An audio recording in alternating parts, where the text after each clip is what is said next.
Hello friends, welcome to the channel Indo-Islamic Library. So we are here discussing on various subjects. So this platform is about discussing on various subjects like history, geography, science, computer science, revelation. Okay. So today's topic is the Soviet Union. Okay. So हम लोग आज discuss करेंगे Soviet union के बारे में. Soviet union क्या था, कैसे बना, कब जाके डिसॉल्व हुआ, और we will see every aspects okay of Soviet Union, and we will go by each of the slides here, and then हम लोग डिस्कस करेंगे इस्लामिक पर्सपेक्टिव में सोवियत यूनियन के बारे में. और so we we have to lot to discuss here. Okay, so as you can see in the first slide here, Soviet Union abbreviations is mentioned. Okay, so Soviet union को हम USSR भी बोलते हैं, the union of Soviet socialist republics. So it was the union of the Soviet Socialist Republics and commonly known as Soviet Union. So इसे Soviet union commonly बोला जाता था. So ये जो था ये फर्स्ट और बिगेस्ट कम्युनिस्ट स्टेट था in existence. So communist state, communism rule of government होता था. अभी करंटली चाइना में communist party of China rule करती है. सो हम लोग के पास डेमोक्रेसी गवर्नमेंट होती है, मोनार्कियल रूल होता है. उसी तरीका से कम्युनिज्म भी रूल करता था सोवियत यूनियन में. ठीक है. सो इंट्रोडक्शन में बेसिकली ये कहा जा सकता है कि सोवियत यूनियन जो था वो कम्युनिज्म फेज था, एंड बेसिकली राइवलरी इसका होता था यूनाइटेड स्टेट्स के साथ. यूनाइटेड स्टेट्स कैपिटलिस्ट फोर्सेस था, और यूनाइटेड स्टेट्स के जितने भी अलायंसेस, उनके नाटो अलायंसेस है यूरोप में, सो इनके पास हमेशा इनके साथ राइवलरी चलते रहा, और फाइनली ये 1991 में डिसॉल्व हुआ. सो हम लोग देखेंगे कि कितने सालों तक ये रहा. ओके, कब स्पेशली कब बना. So in the next slide as you can see here the origins of Soviet Union. ठीक है. तो सोवियत यूनियन जो था वो रशियन रिवॉल्यूशन 1917 में रशिया में एक रिवॉल्यूशन क्रांति हुई. वहां पर बोल्शेविक क्रांति जिसको बोलते हैं, वो क्या था, एक left radical left revolutionary group हुआ. जो कि क्या हुआ कि बहुत सालों से जार रशिया में एक मोनार्कियल रूल चलता था राजा का. तो उसी में से कुछ लोगों को, वो लेफ्ट जो लोग थे, उनको पसंद नहीं आया. अब क्रांति खत्म, अब दुनिया जो है एक तरीके से बदल रही थी. लोग जो है राजा के रूप में अपने राजा को नहीं देखना चाह रहे थे. क्रांति हो रही थी दुनिया में, राष्ट्रपति चुना जा रहा था, और अलग अलग तरीके की स्टेट्स बन रही थी. लोगों के द्वारा रिप्रेजेंटेशन वाली स्टेट बन रही थी. तो रशिया में भी रिवॉल्यूशन हुआ लेफ्ट के थ्रू, और जार को इन लोगों ने एंड कर दिया. वहां के रशिया के जार शासन को एंड कर दिया. ठीक है. उसके बाद जो बोल्शेविक क्रांति के बाद वहाँ एक socialist state, first socialist state वहाँ पे कायम हुई. ठीक है. उसके बाद सिविल वॉर फिर से हुआ, और फिर से सिविल वॉर कायम हुआ, और जितना भी रशिया के राजा की स्टेट थी सब पर लेफ्ट ग्रुप ने कब्जा कर लिया. आफ्टर दैट क्या हुआ, 1922 में एक ट्रीटी, 5 साल के बाद ही एक ट्रीटी साइन हुआ, स्पेशली रशिया और उसके बगल में यूक्रेन आता है, बेलारूस, जॉर्जिया, आर्मेनिया, अजरबैजान, जो पोर्शन यूरोप वाले पोर्शन है, उन सब में जो है पीस वो एग्रीमेंट हुआ कि हम लोग जो है एक यूएसएसआर फॉर्म करेंगे, और उसके नेता व्लादिमीर लेनिन बने. तो पहले नेता व्लादिमीर लेनिन जो थे, उन्होंने यूएसएसआर को फॉर्म किया. ठीक है. तो फाइनली जाके ये 15-16 सोवियत सोशलिस्ट रिपब्लिक्स हुई थी. आप जो है सबसे पहले अब हम लोग देखेंगे एक फिगर देखेंगे, जो कि आज का करंट स्टेट का फिगर हम लोग पहले देखेंगे कि एक ये आप ये मानचित्र, एक ये मैप देख सकते हैं. इसमें टोटल 16 स्टेट है, जो कि सब मिला के एक सोवियत यूनियन बना था. जो कि आज जो है आप जितने भी नंबर देख रहे हैं, एक फर्स्ट सेकंड फिफ्थ, ये सब जितने भी नंबर देख रहे हैं, सब एक इंडिविजुअल आज के आज के दिन में आज ये सब इंडिपेंडेंट कंट्रीज है. सो ये सब सारे कंट्रीज को मिलाकर पहले एक सोवियत यूनियन बना था. ठीक है। आज के सिनेरियो में अगर आप देख सकते हैं तो ये आज का मैप है। तो ये अफगानिस्तान से ऊपर का बॉर्डर या सेंट्रल एशिया के सारे कंट्री सोवियत यूनियन में आते थे, और इधर यूक्रेन, बेलारूस, ये सब भी, और रशिया, ये सब सारे जो है, इवन अजरबैजान तक, यहाँ तक बाउंड्री जो है सारी सोवियत यूनियन के अंडर में आती थी। ठीक है। तो हम लोग ये समझ लिए कि फर्स्ट 1922 में जो ट्रीटी हुआ था तो उसमें सोवियत यूनियन का फॉर्म हुआ था। ठीक है। सो आगे चलकर अभी देखिएगा, एक ही कंट्री जो अजरबैजान है, ये एक मुस्लिम मेजोरिटी एक रिपब्लिक्स थी जो कि सोवियत यूनियन को ज्वाइन की। आगे चल के जो है अदर मेजर जो है इकोनॉमिक, अदर मेजर जो इस्लामिक कंट्री है, जो मुस्लिम बहुल्य कंट्री है, वो भी ज्वाइन किए थे सोवियत यूनियन को। सोवियत यूनियन के बारे में हम लोग समझ गए कि ये एक सोशलिस्ट रिपब्लिक था जो कि 15 इंडिविजुअल स्टेट्स के। ओके। ये 1922 से लेकर जब तक डिसॉल्व हुआ, वो 1991 में डिसॉल्व हुआ, तो लगभग 70 साल तक ये जो है शासन किया, ये कम्युनिस्ट स्टेट शासन किया। अब हम लोग ये देखेंगे कि इस 15 में से 15 जो स्टेट है, जो अभी जो हम लोग मैप पर देखें, उसमें से 6 ऐसे रिपब्लिक्स थे जो कि मुस्लिम मेजोरिटी थे। वो उनका नाम अजरबैजान है, जो कि अजरबैजान अगर आप देखेंगे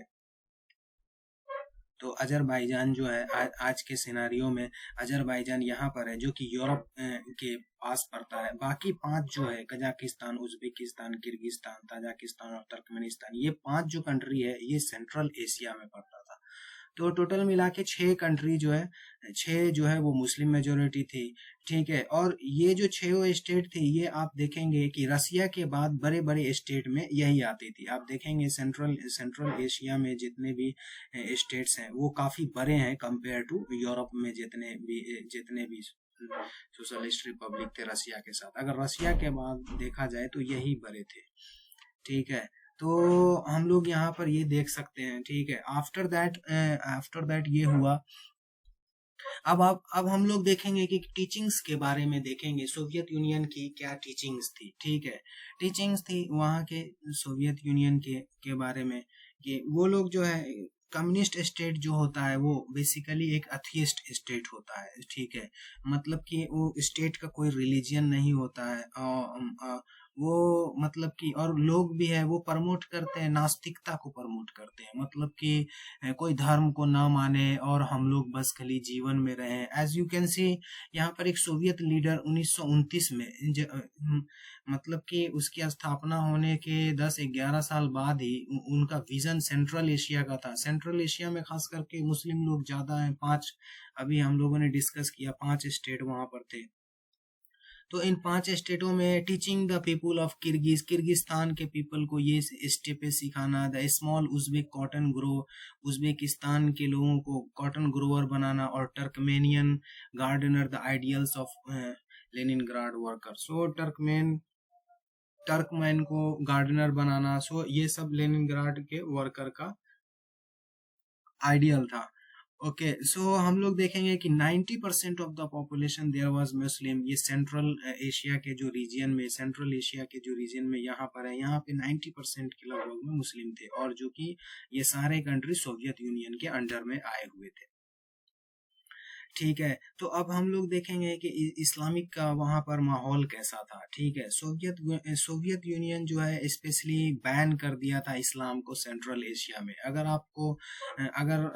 आपको ध्यान होगा तो books were written in Arabic. पहले क्या होता था, सेंट्रल एशिया में ये जितने भी स्टेट्स थे, इनकी लिपि अरबिक लिपि होती थी, ये लोग अरबी में लिखते थे। बाद में जाकर सोवियत यूनियन ने इसको बैन कर दिया। अगर आप थोड़ा अभी करंट के सिचुएशन के सिनारियो में देखेंगे तो ये जो सेंट्रल एशिया की कंट्री है, इनके साथ जो ये जिनजियांग का जो प्रांत है, जो कि ईस्ट टर्किस्तान जिसको बोला जाता है, जो कि चाइना के अंडर में है, अभी चाइना के साथ है। तो इस प्रांत में अभी भी जो वहां पर रिटन स्क्रिप्ट होती है इन लोगों की, यहाँ तक कि कजाकिस्तान, यहाँ पे जो कजाकिस्तान के लोग रहते हैं वो अरबी में अपने आप अरबी में लिखते हैं, जबकि यहाँ पे कजाकिस्तान के जो लोग हैं, जो मेन कजाकिस्तान सेंट्रल एशिया का है, वहाँ पे रशियन स्क्रिप्ट में लिखी जाती है। स्क्रिप्ट में लिखने का मतलब है कि जैसे हम इंडियन सिनारियो में देखा जाए तो जैसे कि खड़ी बोली जो बोली जाती है हिंदी एरिया में, हिंदी उर्दू एरिया में, तो सेम सेम बोली को हम जो है उर्दू अरबिक स्क्रिप्ट में लिखते हैं तो वो उर्दू लैंग्वेज हो जाती है, और हिंदी देवनागरी स्क्रिप्ट में लिखते हैं तो वो हिंदी लैंग्वेज हो जाती है। तो आजकल तो हम लोग जैसे चैटिंग करते हैं, इंग्लिश में चैट करते हैं तो हिंदी अपने अपनी जबान को एक्सप्रेस को हिंदी में करते हैं, तो इंग्लिश लिपि में करते हैं, लैटिन लिपि में, तो बेसिकली इसको हिंग्लिश भी बोला जाता है। तो इसी तरीका से आपको समझने के लिए मैंने ये एग्जाम्पल दिया।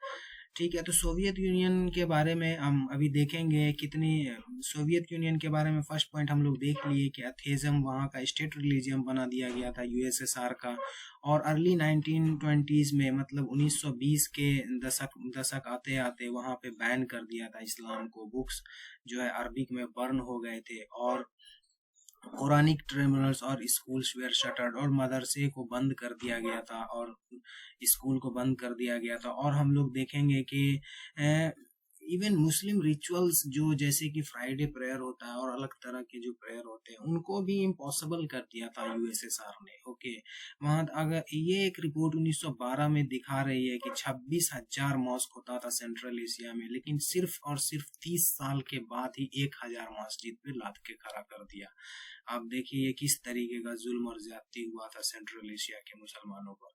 और उसके बाद आप आगे चलकर देखेंगे कि वहाँ का जो टीचिंग्स था, जो लेनिन का टीचिंग्स था, वो स्पेशली वो दुनियावी वाली टीचिंग थी कि इसको वर्कर बना कर रखना है, कोई भी स्पिरिचुअल गेन ऐसा कुछ नहीं करना है, और इसको गॉड से, अल्लाह से जो है इसको हमेशा के लिए खत्म कर देना है। इस तरीका से कम्युनिज्म का स्टेट चलता था।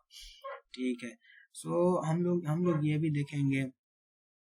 ठीक है, तो आगे चल के हम लोग देखेंगे कि हम लोग हिस्ट्री लेसन्स ले सकते हैं कि सोवियत यूनियन ने कैसे डिस्ट्रॉय करने के लिए मुस्लिम को चाहा। ठीक है, एक यहाँ पर मैं एक ट्रैवलर के बारे में एक बताता हूँ। एक जो है एक वेस्ट का एक ट्रैवलर जो कि ट्रैवल करता है रशिया थ्रू सेंट्रल एशिया। तो ये देखिए इसने अपने एक नॉवेल में क्या लिखा है कि जब मैं 1945 में के समर में मैं जब अमेरिकन था, ये जो व्यक्ति था ये अमेरिकन था, और ये first American to be permitted to make the overland journey from Kabul to Moscow. ये काबुल से लेके मॉस्को बाई लैंड ये जा रहा था। ठीक है, तो ये बताना ये चाह रहा है कि ये जो एरिया है जो कैस्पियन सी और मंगोलिया के बीच में जो एरिया है, ये बेसिकली ये एक कैस्पियन सी है। यहाँ पर देख रहे हैं ये एक सी है, कैस्पियन सागर। ओके, यहाँ पर से लेके मंगोलिया के बीच में ये जो इतना बड़ा एरिया है, ये इस एरिया के बारे में क्या डिस्क्राइब कर रहा है? ये एरिया के बारे में बता रहा है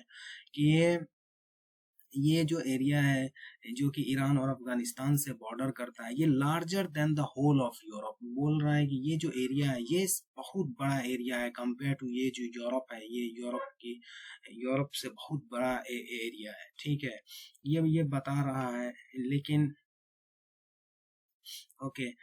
ये भी बता रहा है कि यहाँ पर 35 मिलियन पीपल लोग रहते थे जो कि अनइवनली डिवाइडेड, जो कि हर एक जिनका रहने का मतलब कहीं पे क्षेत्रफल के हिसाब से कहीं पे कम रहते थे, कहीं पे ज्यादा रहते थे। और ये सब ऑटोनोमस रिपब्लिक के बारे में भी बता रहा है कि ये इतने सारे ऑटोनोमस रिपब्लिक इसमें थे, सोवियत यूनियन के अंडर में आते थे। ठीक है, उसके बाद ये भी बता रहा है कि West has today far less accurate information concerning conditions there than was the case half a century ago under the Czarist regime. Okay, तो ये भी बता रहा है कि वेस्ट कुछ कम ही नॉलेज है ऑटोनोमस रिपब्लिक के बारे में। ओके, फिर ये हम लोग ऐसे जैसे कि हम लोगों ने डिस्कस किया कि जो नेटिव लैंग्वेज थे, उज़्बेक लैंग्वेज, कज़ाक लैंग्वेज और जितने भी लैंग्वेज है उनको रशियनाइज्ड कर दिया गया by using the Russian Cyrillic script के थ्रू लिखने के लिए, और अरबिक स्क्रिप्ट को बैन कर दिया गया। तो इसके कुछ फायदे भी हुए क्योंकि जो प्रीवियस जनरेशंस थे वो के बाद के जो भी जनरेशन्स है वो थोड़ा लिटरेट हो गए, रशियन स्क्रिप्ट में ज़्यादा लिटरेट हो गए। ठीक है, अब हम लोग नेक्स्ट स्लाइड की ओर देखेंगे। नेक्स्ट स्लाइड में हम लोग देखेंगे कि कैसे कोल्ड वॉर स्टार्ट हुआ अमेरिका और यूएसएसआर के बीच में, क्योंकि यूएसएसआर भी बहुत बड़ा स्टेट था, पूरे एशिया और यूरोप में फैला हुआ था। ठीक है, तो आप लोग जैसा जानते हैं कि नाजी जर्मनी के डिस्ट्रक्शन होने के बाद वर्ल्ड वॉर 2 का एंड हो गया। ठीक है, ये ये जो एरिया है यहाँ पर ग्रेट गेम भी चलता था। आपको पता होगा कि अफगानिस्तान से नीचे पूरा ब्रिटेन का कंट्रोल था, ब्रिटिश का, और अफगानिस्तान से ऊपर रशिया का कंट्रोल था। तो ग्रेट गेम चलता था, मतलब कि वेस्ट के साथ रसिया का बहुत। तो इसमें क्या क्या फायदा क्या नुकसान हुआ इस्लामिक पीपल का, हम लोग सब के बारे में एनालाइज करेंगे। ठीक है, तो कोल्ड वॉर जैसे स्टार्ट हुआ नाजी जर्मनी के डिस्ट्रॉय होने के बाद, ठीक है, हम लोग जानते हैं कि दोनों बड़े बड़े खिलाड़ी हो गए थे, सोवियत यूनियन और यूनाइटेड स्टेट्स और ब्रिटेन, खास करके एक पलड़े में रख दिया जाए। ठीक है, तो नेक्स्ट जो है हम लोग देखेंगे कि कैसे जो है वेस्ट ने सोवियत यूनियन को चकमा देकर ईस्टर्न यूरोप का, जो खास करके नाजी कंट्रोल में था, वो धीरे धीरे यूरोप का अगर आप देखेंगे, ये भाग जो यूरोप का ये वाले हिस्सा है, ये ज्यादातर रशिया के अंडर में चला गया था। ठीक है, ये ऊपर वाले ये ज्यादा सब रशिया के अंडर में थे। इसीलिए आप एक पॉइंट गौर भी करेंगे कि इधर वाले पार्ट ज्यादा डेवलप नहीं है वेस्ट, क्योंकि वेस्ट में जितने भी क्रांति हुई, औद्योगिक क्रांति, उसका लाभ जो है ईस्टर्न यूरोप को नहीं मिल पाया, क्योंकि ये सोवियत यूनियन कम्युनिस्ट स्टेट के साथ था। तो ये भी एक रीजन है। ठीक है, तो फिर हम लोग आगे बात करेंगे कि in the name of liberating eastern Europe from Nazi control, the USSR had installed communist dominated governments in those countries. ठीक है, इसीलिए उनका जो है ज्यादा और सोवियत यूनियन से एलिजियंस लेने के बाद ईस्टर्न यूरोप का ज्यादातर विकास नहीं हो पाया। सो एज ए रिजल्ट ऐसी संधि बनने के बाद, सोवियत यूनियन ने भी ईस्टर्न यूरोप के साथ संधि कर ली, तो ऐसी संधि बनने के बाद अमेरिकन और British feared the spread of communism in West Europe and beyond. उन लोगों के पास भी, वेस्ट के पास भी थोड़ा डर का माहौल हो गया था कि अगर मान लिया कि सोवियत यूनियन ने और आगे एथियज्म को फैलाया और कम्युनिज्म को फैलाया, तो वेस्टर्न यूरोप में भी वो आगे चल के फैला देंगे। तो इन लोगों ने एक ग्रुप जो फॉर्म किया, उस ग्रुप को बोलते हैं नाटो बोलते हैं। कनाडा, अमेरिका, ब्रिटेन, फ्रांस सब मिल के एक ग्रुप, उसमें टर्की को भी इंक्लूड किया बाद में जाके, तो एक ग्रुप को नाटो बोलते हैं, नॉर्थ अटलांटिक ट्रीटी ऑर्गेनाइजेशन, जो कि 1949 में फॉर्म हुई थी। आप देखिए 1949 में मैक्सिमम एशिया की भी जो कंट्री, साउथ एशिया की, सबको आज़ादी भी मिल चुकी थी। इंडिया, पाकिस्तान सबको रिकॉग्नाइज भी कर लिया गया था।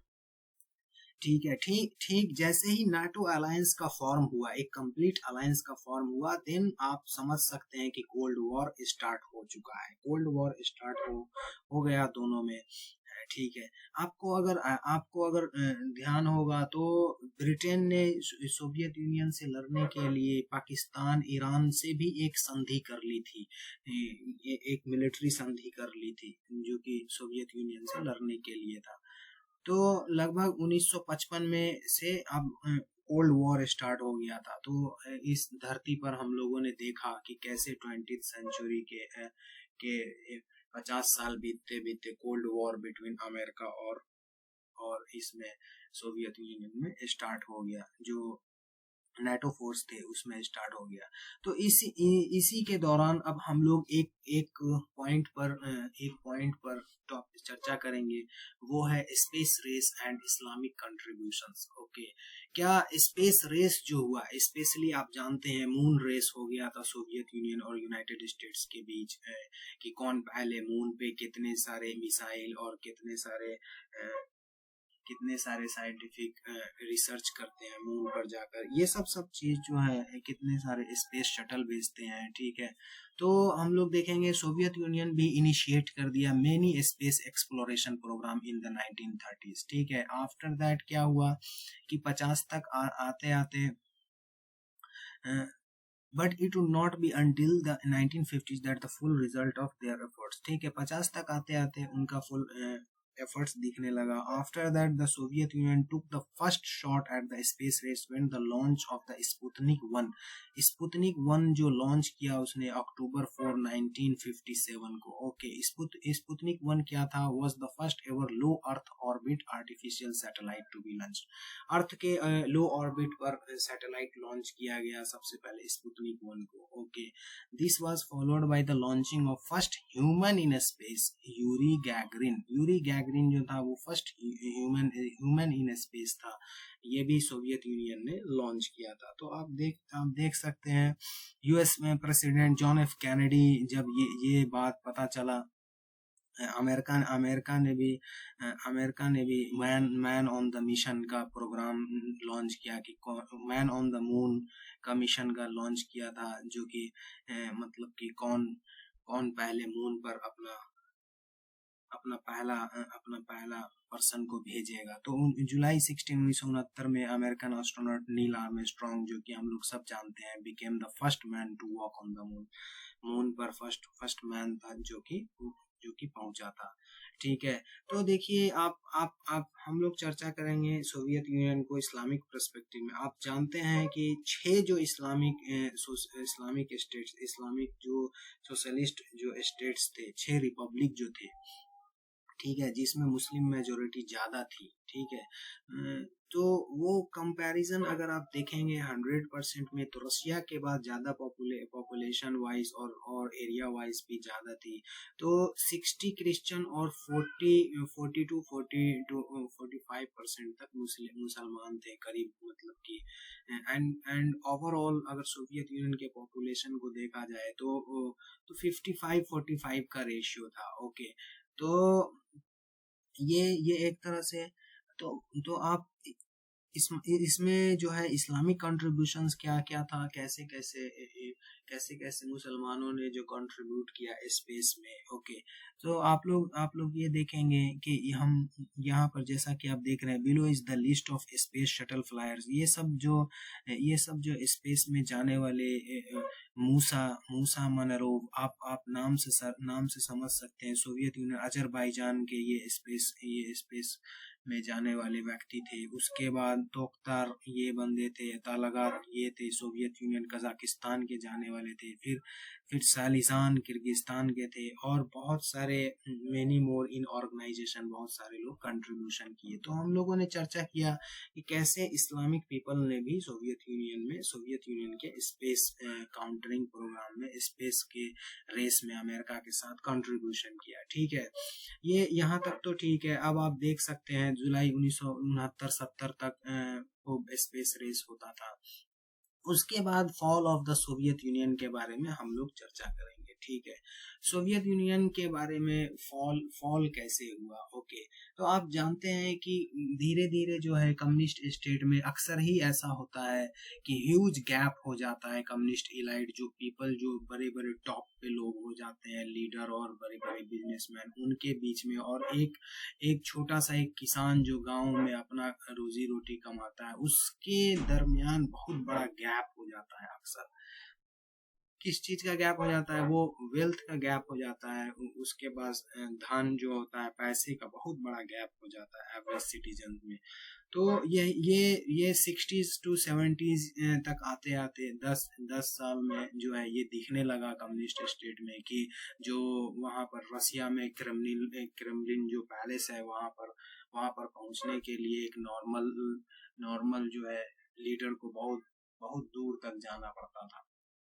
तो ये तो सबसे बड़े, तो इस तरीके से, और इंडस्ट्रियलाइजेशन जो हुआ तो उसके कारण फूड का शॉर्टेज होने लगा, और basic needs such as cloth और शूज, जूता और कपड़ा तक जो है गरीबों को मिलना मुश्किल हो गया। ठीक है, तो हम लोग देखेंगे कि कैसे बहुत बड़ा डिवाइड हो गया था वेल्थ का कम्युनिस्ट इलाइट के बीच में और कॉमन पीपल के बीच में। ठीक है, ठीक है। तो इन सब के बीच में जो है आप देख सकते हैं कि it resemble the same wealth gap that was otherwise found in capitalist countries in Soviet propaganda had claim. लेकिन जो है अब सोवियत यूनियन जो है वो ये भी दिखाना चाह रहा था कि नहीं, हमारे स्टेट में ऐसा कोई गैप नहीं है, ये वाली गैप तो वहाँ भी है, ये गैप तो यूनाइटेड स्टेट्स और ब्रिटेन में भी है। तो उन लोगों ने भी अपना काउंटर करने के लिए बहुत सारी प्रोपेगेंडा चलाए थे। ठीक है, उसके बाद हम लोग देखेंगे कि जो यंगर जनरेशन, पहली चीज तो ये हुई, फिर सेकंड चीज देखेंगे कि जो यंगर जनरेशन्स थे उनको कम्युनिस्ट आइडियोलॉजी अच्छी नहीं लग रही थी, उनको एथियज्म पसंद नहीं था, कभी नहीं, क्योंकि सबको बिलीफ तो गॉड में होता है, और आप जानते हैं कि आफ्टर ऑल गॉड का जो कंसेप्ट है, जो अल्लाह का जो कंसेप्ट है वो कंप्लीट सोवियत यूनियन जहाँ तक फैला हुआ है सब जगह एक ही है। तो उनको पसंद, तो सब लोगों को धीरे धीरे जो है पसंद नहीं हुआ ये चीज। ठीक है, तो एज ए यूएसएसआर होल में जो यंगर जनरेशन्स थी उनको उनको थोड़ा इल महसूस होता था कम्युनिस्ट आइडियोलॉजी से। ओके, जो कि उनके पेरेंट्स ने एक्सेप्ट किया था। ठीक है, उसके बाद एक और मेजर सेटबैक 1980s में हुआ था जब यूएस के प्रेसिडेंट रोनाल्ड रेगन जो है वो आइसोलेट कर दिए थे Soviet economy from the rest of the world. Soviet economy को वो जो है सैंक्शंस लगा के और तरह तरह के तरह तरह के जो यूनाइटेड स्टेट्स के आइसोलेशन के प्रोसेस होते हैं उनको करके जो है इकोनॉमी को अलग कर दिए थे, अलग कर दिया गया। तो इस कारण से जो है यूएसएसआर के रेवेन्यू जनरेशन में थोड़ी कमी आ गई धीरे धीरे, और स्टेट के पास पैसा ना होने की वजह से इतने वास्ट बड़े से एम्पायर को संभालना मुश्किल हो गया। तो धीरे धीरे करके डिसोल्यूशन स्टार्ट हो गया। ठीक है, हालांकि जो वहाँ के प्रीमियर थे वो सोवियत यूनियन के, उन्होंने कुछ रिफॉर्म स्टार्ट किए थे, लेकिन उनसे उनसे उनका जो है ये नहीं हुआ, स्टेबिलिटी नहीं आई वहाँ पर। ठीक है, उसके बाद जो है वहाँ पर भी dissolution of Soviet union start हो गया। यहाँ पर एक पॉइंट आपको मेंशन कर दूं कि आप जानते हैं कि सोवियत यूनियन के पास न्यूक्लियर पावर है, सोवियत यूनियन के पास बहुत बड़े बड़े मनी पावर है। इसके बावजूद आप सोच रहे हैं कि स्टेट बंट गया, इंडिपेंडेंस ऑफ स्टेट हुआ। तो ये भी एक पॉइंट समझने वाली बात है। ठीक है, उसके बाद धीरे धीरे जो है वहाँ के जो लास्ट लीडर थे दिसंबर 25 1991 को फाइनली जो लीडर थे उन्होंने रिजाइन कर दिया अपने पोस्ट से और बोला कि अब हम लोग इसको डिसॉल्व कर दिए। तो इनके डिसोल्यूशन के प्रोसेस में जितने भी स्टेट्स थे, जैसा कि हम लोगों ने मैप में देखा था, ठीक है, यहाँ पर ये सब धीरे धीरे इंडिपेंडेंस की भी मांग करने लगे थे। ये जितने भी नेशनलिस्ट थे, मतलब कि जो लिंग्विस्टिक नेशनलिस्ट बोला जाता है, जो जबान के आधार पे, जैसे कि कजाकिस्तान है, अजरबैजान है, यूक्रेन है, ये सब अपने अपनी जो भाषाएं थी उनके आधार पे, जहाँ तक उनकी बाउंड्री, जहाँ तक उनके डिस्ट्रिक्ट वगैरह जहाँ तक रहते थे, तो वहाँ पर इंडिपेंडेंस का डिमांड होने लगा। और इस बात को सोवियत यूनियन ने भी रियलाइज किया और फाइनली जाकर 1991 को डिसॉल्व हुआ, तो सबको जो है एक्सेप्ट किया। ठीक है, अब हम एक रिसर्च पेपर के बारे में जानेंगे। ये research paper by Abbas Hamdani, एक नोवेलिस्ट, एक राइटर है। इन्होंने जो है लिखा कि इस्लाम and Muslims in Russia since collapse of Soviet union जब कोलैप्स हुआ, और तो उसके पहले कैसे जो इस्लाम और मुस्लिम्स रहते थे वहाँ पे, और कैसे जो है बाद में रशिया में आज मुसलमान कितने परसेंट है और कितने वेल्दी मुसलमान है और कितने अच्छे तरीके से रहते हैं, इसके बारे में उन्होंने लिखा। तो आप जो है आप जो है देख सकते हैं कि ये बता रहे हैं कि ऑन दिसंबर 22 22 दिसंबर 1991 को बहुत बड़ा इवेंट हुआ in life of Muslim countries of the USSR. USSR के अंदर जितने भी मुस्लिम कंट्रीज थे, ओके, तो एक एक एक अटेम्प्ट हुआ था president of Soviet Union Michael Michael Michael Gorbachev, इनको अटेम्प्ट हुआ था इनको हटाने का, ठीक है। तो उसके बाद कजाकिस्तान के अंदर historical conference held in Alma-Ata, the capital of Kazakhstan. Okay, so इस यहाँ पर जो हुआ, तो इसमें 11 president of the Soviet republics met, of these 6 were those of Muslim republics, ठीक है। ये आप देख सकते हैं, नुसरत of Kazakhstan, Islam of Uzbekistan, ये सब जितने भी थे ये लीडर थे, सब मिले थे। और उनके बिसाइड्स में president of Russia, Ukraine, Belarus, Armenia और जॉर्जिया थे। तो they declared themselves completely sovereign state join together in commonwealth of independence state. तो यहाँ पर जो है 1991 में जो है सब लोग अपने आप को इंडिपेंडेंट कर लिए। जैसे ही इंडिपेंडेंस की बात हुई, तो ओके, लेकिन ये agreement, they agreed to keep a joint army command under a Russian general for a year and put a ban on export of nuclear weapons outside the USSR. USSR के outside में जो है ban कर दिया गया nuclear को, और कोई नहीं इसको ट्रिटी को आउटसाइड एक्सपोर्ट करेगा। सो आप देख सकते हैं टर्की, ईरान और Pakistan recognize the independence of these states immediately. सारे स्टेट्स को के इमीडिएट, ठीक है। और उसके बाद the United States recognize the states within the nuclear club. आप एक पॉइंट यहाँ पर देख सकते हैं, द यूनाइटेड स्टेट्स जो थे, यूनाइटेड स्टेट्स ने रिकॉग्नाइज किया nuclear with in the nuclear club state को, जैसे कि Russia, Ukraine, Belarus and Kazakhstan, okay, और ऑल्सो आर्मेनिया एंड जॉर्जिया को इनको एक्सेप्ट किया। लेकिन एक्सेप्ट फॉर कजाकिस्तान को छोड़कर the other 5 Muslim states were not recognized at that time. United States क्या चाहता था? United States world's only super power जो था वो ये चाहता था उनकी रिकॉग्नाइज कर दे, वो ये चाहता था कि सोवियत यूनियन को डिसइंटीग्रेट हो, ये बात सही है, लेकिन वो positively independence of Muslim countries ऐसा वो नहीं चाहता था, ठीक है। वो सिर्फ एक ही स्टेट को रिकॉग्नाइज कर रहा था, कजाकिस्तान को, क्योंकि कजाकिस्तान के पास न्यूक्लियर फैसिलिटी बहुत ज्यादा थी, ठीक है। तो ये पॉइंट भी यहाँ पर ये समझने वाली बात है। उसके बाद आगे चलकर, ठीक है, हम लोग जो है कुछ और पॉइंट्स पर डिस्कस करेंगे कि दिस पर जो कंट्रीज थे, वो मुस्लिम स्टेट्स जो थे वहाँ पर कैसे लोग ट्राइब, अब ये क्वेश्चन उठता है कि सेंट्रल एशिया में ट्राइब कैसे थे।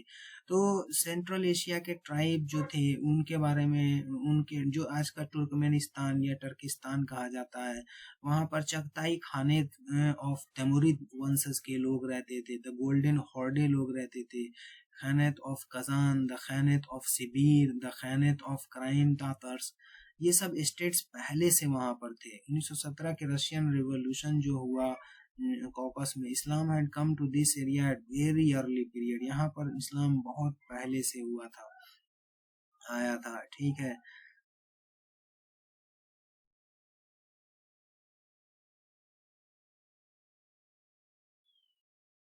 अब हम लोग देखेंगे कि मुस्लिम वर्ल्ड जो है, स्पेशली जो मुस्लिम वर्ल्ड है, वो as a whole had displayed very little concern with the situation of 30 odd million Muslims. वहाँ पर इतने सारे मुसलमान लोग रहते थे, लेकिन जो मुस्लिम वर्ल्ड जो खास करके अरब कंट्रीज जो थी, और बाकी अभी तो नई नई सब इंडिपेंडेंस कंट्रीज, जितने भी इंडिपेंडेंट कंट्रीज जो थी, जो हुई थी, वो बहुत ही लिटिल कंसर्न शो कर रही थी, मतलब कि एक आधा सेंचुरी के लगभग में अंडर में थी सोवियत यूनियन के।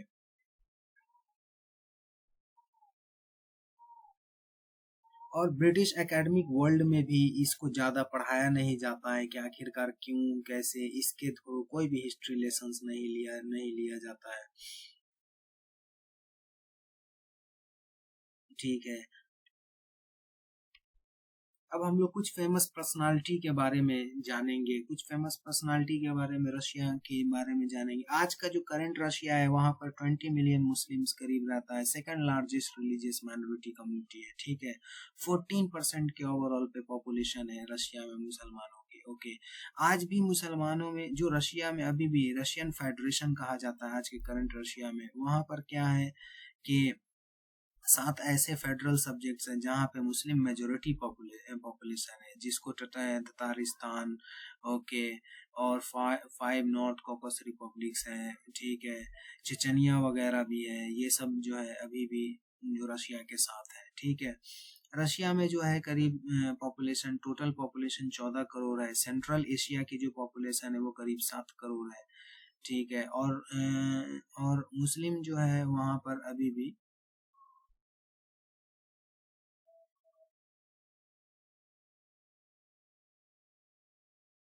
करीब 1 से 1.5 करोड़ की आबादी मुसलमानों की भी है वहां पर।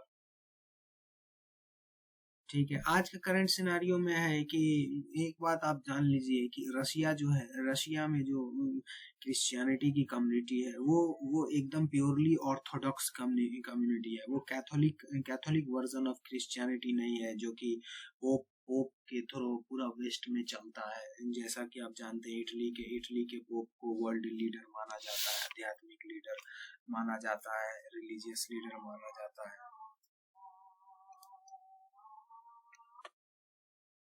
ठीक है, तो हम लोग जो है जैसा कि डिस्कस कर रहे थे कि अभी व्लादिमीर पुतिन ने खुद ही एक्सप्रेस किया था मलेशिया में 2003 में, एक स्पीच में उन्होंने एक्सप्रेस किया था कि कैसे जो ऑर्थोडॉक्स क्रिश्चियनिटी है, जो कि उनका जो फेथ है वो इस्लाम से ज्यादा क्लोज है rather than Roman Catholicism. Roman Catholicism में आप देखिएगा कि रोमन में जो पूरा वेस्ट, खास करके अमेरिका, कनाडा, इंग्लैंड, फ्रांस, जो इटली, ये सब जितने भी कंट्री है जो कि कैथोलिक वर्जन ऑफ पोप के बताए हुए रास्ते पर चलते हैं, वो उनसे बहुत ज्यादा अलग है। रशिया का जो क्रिश्चियनिटी है, ऑर्थोडॉक्स क्रिश्चियनिटी है, ठीक है, वो इस्लाम से ज्यादा क्लोज है। ये बात पुतिन ने भी ये बात बोला था। ठीक है, उसके बाद पुतिन ने ये भी बोला कि उसे ऑर्गेनाइजेशन ऑफ इस्लामिक कॉन्फ्रेंस जो एक OIC के नाम से जाना जाता है, उसमें वो ऑब्जर्वर स्टेट भी है।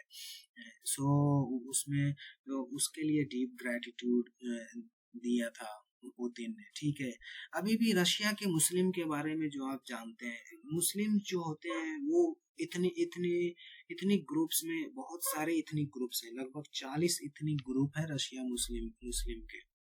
इथनिक ग्रुप्स को आप ऐसे समझ सकते हैं कि लैंग्वेज ग्रुप्स होता है, जैसे मुसलमान जो अरब भी होता है, साउथ एशियन भी होता है, तो इतने सारे इथनिक ग्रुप होता है। अमेरिकन मुस्लिम होते हैं, चाइनीज मुस्लिम होते हैं। ठीक है, इंडियन मुस्लिम में भी यहाँ पर स्टेट वाइज हर एक जगह मुस्लिम है। तो आप जैसे कि मराठी मुस्लिम, गुजराती मुस्लिम भी होते हैं। ठीक है, उसी तरह से बंगाली मुस्लिम भी होते हैं।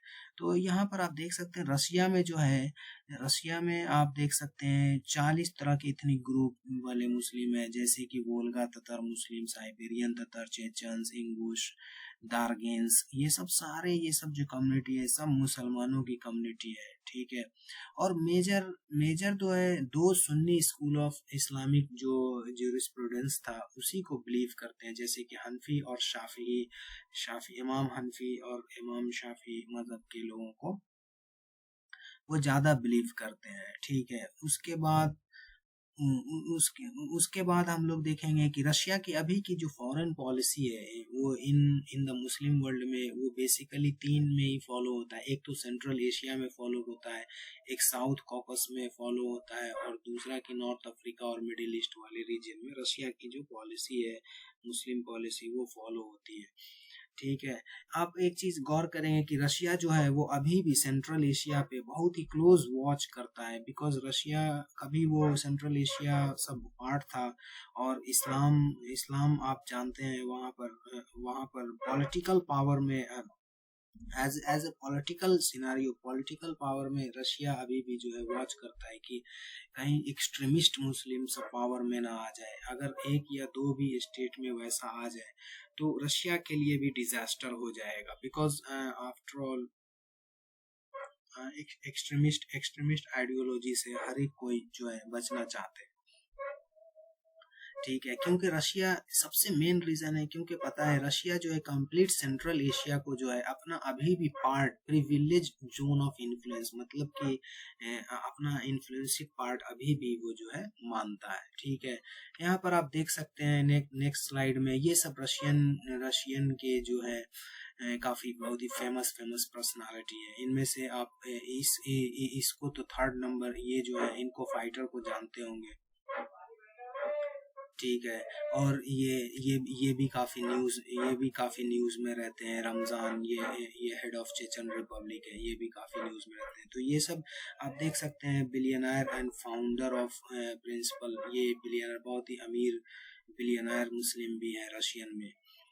ठीक है, और आप देख सकते हैं थियोलॉजिकल, ये फर्स्ट प्रेसिडेंट ऑफ ततारिस्तान एक वहाँ पे सोशलिस्ट रिपब्लिक है, उसके प्रेसिडेंट भी है।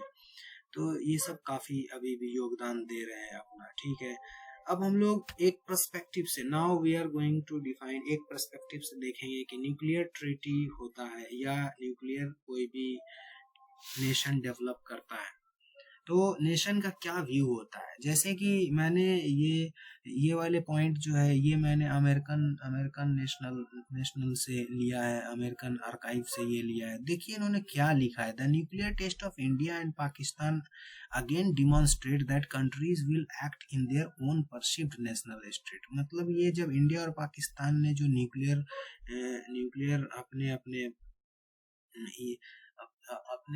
न्यूक्लियर टेस्ट करवाए थे, तो उस समय अमेरिका का कहना था कि कोई भी नेशन जो होता है वो इंडिपेंडेंटली अपने अपने इंटरेस्ट को लेकर ही वो बिल्ड अप करेगा। जैसे कि आप नॉर्थ कोरिया के बारे में भी जानते हैं, उसने अभी ईरान को लेकर कितना ज़्यादा जो है वर्ल्ड में कितना ज़्यादा डिसऑर्डर हो गया है। पूरे वर्ल्ड में सब एक ग्रुप दूसरे ग्रुप में लगा हुआ है न्यूक्लियर के कारण, कि कहीं ईरान डेवलप ना कर ले अपना खुद की न्यूक्लियर फैसिलिटी। तो अपने अपने इंटरेस्ट होते हैं, नेशनल इंटरेस्ट होते हैं सारे कंट्री के। ओके, तो ये यहाँ पे लिख रहा है कि sometimes in direct opposition to wishes of United State, जो कि यूनाइटेड यूएस के एकदम डायरेक्ट अपोजिशन में रहता है, और कभी प्रीवियस ट्रीटी कमिटमेंट्स और कोई कभी जो प्रीवियस ट्रीटी जो हुई है उसके कमिटमेंट और अरेंजमेंट को हटा देता है। ठीक है, फिर यहाँ पर आप देख सकते हैं कि एक पॉइंट जो है अमेरिकन आर्काइव्स में मेंशन है कि साउथ एशियन में जो भी कंटिन्यू टेंशन चल रही है, जो सीनो इंडियन चाइना इंडियन बॉर्डर पे जो टेंशन चल रही है, वो ये लिख रहा है यूनाइटेड स्टेट्स उसको खुद से क्लोज मॉनिटरिंग कर रहा है। मिडिल ईस्ट के बारे में देखिए, यहाँ पर एक बहुत जबरदस्त पॉइंट मेंशन किया गया है कि Middle East will continue to be problem area due to misalignment of ethnic, cultural and national border. Middle East के बारे में बोला जाता है कि वहाँ पर बहुत सारे इथनिक कल्चरल और नेशनल बॉर्डर जो कि ड्रॉ कर दिया गया है बाय वेस्ट। तो अभी भी आप देखते हैं कुर्द लोग जो है इराक में रहना नहीं चाह रहे हैं। कुर्द लोग डिवाइड हो गए हैं इराक में डिवाइड हो गए, ईरान में डिवाइड हो गए, टर्की में डिवाइड हो गए। तो वो लोग अपना एक खुद की बाउंड्री बनाना चाह रहे हैं बेस्ड ऑन लिंग्विस्टिक बाउंड्री। तो उसी तरीका से पूरे मिडिल ईस्ट में ये सेम प्रॉब्लम है, कंप्लीट प्रॉब्लम। उसके बाद देखिए एक पॉइंट और जबरदस्त मेंशन किया गया है, द प्रोस्पेक्ट्स ऑफ अरब और Islamic unification do not appear imminent at present. क्या है कि जैसे अरब यूनिफिकेशन और इस्लामिक यूनिफिकेशन कोई अभी प्रेजेंट में नहीं होता दिख रहा है। ठीक है।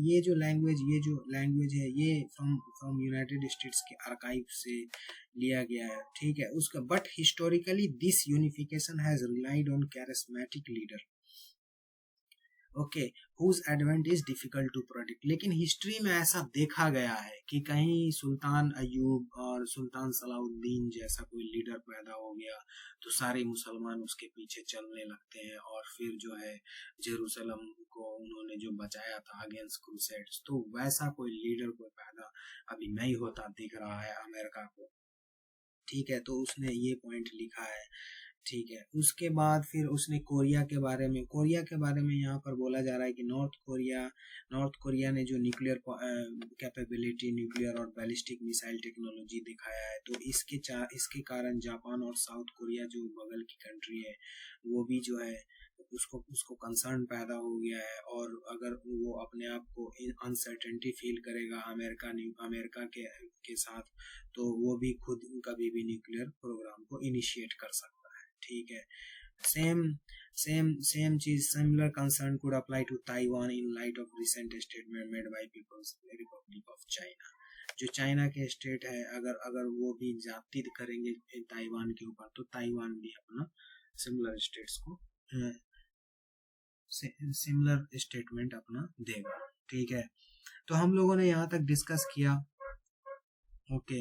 नाउ अब हम लोग देखेंगे इस स्लाइड में हम लोग देखेंगे कि कैसे जो है अमेरिका, खास करके यूनाइटेड स्टेट्स ने, जब यूएसएसआर का डिसोल्यूशन चालू हुआ, यूएसएसआर को कि सारे कंट्रीज को इंडिपेंडेंस मिलना स्टार्ट हुआ, ठीक है। लेकिन उसमें आप देखेंगे कि कैसे मुस्लिम नेशंस को बिट्रेड कर दिया गया, खास करके कजाकिस्तान के पास बहुत ही कंट्रीब्यूशन दिया कजाकिस्तान के लोगों ने सोवियत यूनियन में, और एक स्टेट कजाकिस्तान को न्यूक्लियर मिलना चाहिए था, बट अमेरिका ने, यूनाइटेड स्टेट्स ने खास करके नहीं दिया, यूनाइटेड स्टेट्स और रशिया ने। तो ये एक बिट्रेड हुआ, हम लोग उसी पर डिस्कस करेंगे, ओके। तो आप जानते हैं कि the strategic arms reduction treaty जो first proposed in the early 1980s, आप जानते हैं 1980 के दशक में पहले में जो है स्टार्ट वन नाम का एक न्यूक्लियर ट्रीटी, रिडक्शन ट्रीटी, जो कि प्रेसिडेंट रोनाल्ड रीगन वही प्रेसिडेंट है जिस समय बांग्लादेश की आज़ादी हुई थी। तो आप जानते हैं कि बांग्लादेश को सपोर्ट करने के लिए, मतलब कि पाकिस्तान को सपोर्ट करने के लिए जहाज एक भेजा था एक रोनाल्ड रीगन प्रेसिडेंट ने, ठीक है। ये भी एक पॉइंट है, हम लोग उस पर बाद में डिस्कस करेंगे, ठीक है। तो ये जो है एक जुलाई 1991 में एक डील साइन हुआ, ठीक है। 10 साल के बाद लग गया इस डील को साइन होने में। अब इस डील में क्या हुआ जरा बारीकी से समझना पड़ेगा कि required the United States and Soviet Union to reduce their deployed strategic arsenal 1600 delivery vehicles carrying no more than 6000 warheads, ठीक है। तो ये हुआ कि जो हम लोग रिड्यूस करेंगे, न्यूक्लियर को रिड्यूस करेंगे, और वॉरहेड जो है 6000 से ज़्यादा हम लोग नहीं करेंगे। ये एग्रीमेंट बनाया दोनों ने, सोवियत यूनियन और यूनाइटेड स्टेट्स ने मिलकर, ठीक है। उसके बाद ओके सो क्या हुआ कि इस डील में था कि destruction of excess delivery vehicles, जो जितना भी ज़्यादा हम लोगों के पास है उसको डिस्ट्रॉय करेंगे, ठीक है, पहले से जो है उसको डिस्ट्रॉय करेंगे, और जो है रेगुलर एक्सचेंज ऑफ इंफॉर्मेशन होगा दोनों में, कि टेक्निकल सारे जो है use of national technical mean, जैसे कि सैटेलाइट्स वगैरह है, एक दूसरे को एग्रीमेंट में हम लोग डील करेंगे, आप भी हमारा सैटेलाइट्स को देख सकते हैं। मतलब कि एक तरीके से ये ऐसा ट्रीटमेंट था जिसमें जितने भी न्यूक्लियर फैसिलिटीज हैं दोनों कंट्रीज के बीच में, उनके सारे जो है सिनारियो के बारे में, सारे इंफॉर्मेशन के बारे में एक दूसरे कंट्री जानेंगे। ये एक तरीके का ये ट्रीटी था। लेकिन ये ट्रीटी जो है ये डिलेड हो गया। ये ट्रीटी क्यों डिलेड हो गया? क्योंकि आप जानते हैं कि 80s से 90s आते आते सोवियत यूनियन कोलैप्स भी करने लगा था, ओके। तो अब जो है यूनाइटेड स्टेट्स जो है डी न्यूक्लियराइज करने के लिए कोशिश किया। किसको डीन्यूक्लियराइज करने के लिए? यूक्रेन, कजाकिस्तान और बेलारूस को। क्यों? क्योंकि ये चाहता था कि न्यूक्लियर वेपन जो है वो रसिया को वापस कर दे, return Russia to nuclear weapons and making them parties to nuclear non proliferation treaty. Okay, ये स्टार्ट वन का एग्रीमेंट था। START one reduction were completed in, अब देखिए ये एक ऐसा ट्रीटी था जो कि डिले हो गया और इसमें इंक्लूड कर दिया गया स्पेशली कजाकिस्तान, यूक्रेन और बेलारूस को रिटर्न कर दो अपने अपने न्यूक्लियर वेपन को रसिया को। और उसके बाद 2001 में जाकर मतलब ये हुआ इसका कि डिसॉल्व हो गया, सोवियत यूनियन डिसॉल्व हुआ। उसके बाद देखिए ये सब कंट्री जो है कोई भी, खास करके कजाकिस्तान, यूक्रेन और बेलारूस ने कितनी पीसफुल नेचर दिखाई कि न्यूक्लियर वेपन को रशिया को वापस कर दिया गया। ये अपने आप में एक सोचने वाली बात है, ठीक है। अगर चाहते तो नहीं भी वापस कर सकते थे, अपनी अपनी कंट्रीज के पास न्यूक्लियर वॉरहेड न्यूक्लियर रहता तो, लेकिन जो है वापस किया गया। ये एक ट्रीटी हुआ, ओके, जो कि कंप्लीट 2001 में हुआ और ये ट्रीटी 2009 में जाके एक्सपायर्ड हुआ, ठीक है। तो ये यूनाइटेड स्टेट्स की एक बहुत ही सोची समझी ट्रीटी थी, ठीक है, जिसके तहत खास करके कजाकिस्तान और अदर कंट्रीज को डीन्यूक्लियराइज कर दिया गया, ठीक है। स्पेशली देखिए सेंट्रल एशिया को अगर आप देखेंगे, सेंट्रल एशिया जो है, सेंट्रल एशिया को स्टेबल करने के लिए एक ना एक न्यूक्लियर स्टेट होना चाहिए था। खास करके कजाकिस्तान को तो न्यूक्लियर स्टेट होना चाहिए था, क्योंकि अभी का जो सिनारियो आप देख सकते हैं, अभी जो सिनारियो हो गया है वो चाइना के साथ कितने ज़्यादा इश्यूज अभी आने वाले हैं थोड़े दिनों में। उसके बाद रशिया किस तरीके से सप्रेस करेगा सेंट्रल एशिया को, कितने इश्यूज आएंगे। सेंट्रल एशिया किस तरीका से आप देख सकते हैं कि इस्लामिक एक्सट्रीज्म का शिकार बनते जा रहा है। खास करके अफगानिस्तान तो स्टेट शुरुआत ही हो चुका है। तो न्यूक्लियर स्टेट रहने से बैलेंस बना रहता है, ठीक है। आप देखते हैं उसके बाद आप सेकंड पॉइंट हम लोग जो डिस्कस करेंगे, ठीक है। अब हम लोग ये डिस्कस करेंगे कि अफगानिस्तान का क्या रोल है अभी सेंट्रल एशिया में, खास करके अफगानिस्तान का क्या रोल है। स्पेशली आप देखेंगे अफगानिस्तान जो एक जगह है, अफगानिस्तान एक बॉर्डर स्टेट है बिटवीन साउथ एशिया देखेंगे, पाकिस्तान, नई दिल्ली, पाकिस्तान, इंडिया, बांग्लादेश, ये सब जितने भी कंट्रीज हैं इधर, ये कंप्लीट साउथ एशिया की कंट्रीज है। इधर सेंट्रल एशिया की जितनी कंट्री है, इस कंट्री में एक बॉर्डर स्टेट है अफगानिस्तान, ओके। अगर आप सही से इसके ज्योग्राफिकल को देखेंगे तो अफगानिस्तान जो है, अफगानिस्तान ने कैसे सेंट्रल एशियन कंट्रीज के independence from the Soviet union को कैसे जो है साथ दिया, और किस तरीके से जो है अफगानिस्तान ने साथ दिया। हम लोग सब पॉइंट्स पे धीरे धीरे डिस्कस। तो हम लोग देखेंगे कि अफगानिस्तान, आपको शायद ये भी पता होगा कि सोवियत यूनियन ने अफगानिस्तान पर अटैक कर दिया था। अफगानिस्तान पे अपनी फोर्सेस जो है यहाँ पर लाया गया था, तो सोवियत यूनियन ने अटैक किया था अफगानिस्तान को।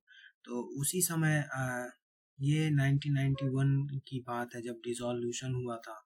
तो उससे पहले की बात है कि कैसे जो है, आप देखेंगे, आप जब इस मैप पर देखेंगे कि किस कंट्री ने कब इंडिपेंडेंस लिया, तो पहले रशियन फेडरेशन बना, सेकंड में ये यूक्रेन बना, आफ्टर दैट 3 में ये इस तरीके से ये वाली कंट्री हुई, फोर्थ। आप देखेंगे सबसे पहले मुस्लिम कंट्री में जो चौथा नंबर जो है कंट्री, वो उज़्बेक पीपल है। ये अफगानिस्तान से इंस्पायर्ड होकर कहे, या फिर इन लोगों ने सबसे पहले इंडिपेंडेंस किया अपने आप को सोवियत यूनियन से, ठीक है। तो अफगानिस्तान के बारे में देखेंगे, अफगानिस्तान के करंट सिचुएशन के बारे में हम लोग जानते ही हैं कि किस तरीके से वहाँ वॉर चल रही है, स्टेबिलिटी गवर्नमेंट की है नहीं, और तालिबान की हुकूमत किस तरीके से वहाँ पर चल रही है। और अब तो यूनाइटेड स्टेट्स ने भी जो 9/11 का वाक़या हुआ उसके बाद तो यूनाइटेड स्टेट्स ने भी वहाँ पर हमला किया, और आज तक वहाँ पर जो है वहाँ पर जो है स्टेबल गवर्नमेंट नहीं हो पाई। ऑल्दो हम लोग जानते हैं कि अफगानिस्तान सबसे पहले आज़ाद हुआ था साउथ एशिया में, और वो ब्रिटेन से सबसे पहले आज़ाद हुआ था। उसके बाद इंडिया, पाकिस्तान और फिर बांग्लादेश को आज़ादी मिली थी, और श्रीलंका, भूटान से भी पहले, श्रीलंका से भी पहले, इवन म्यांमार, बर्मा से भी पहले अफगानिस्तान को आज़ादी मिली थी।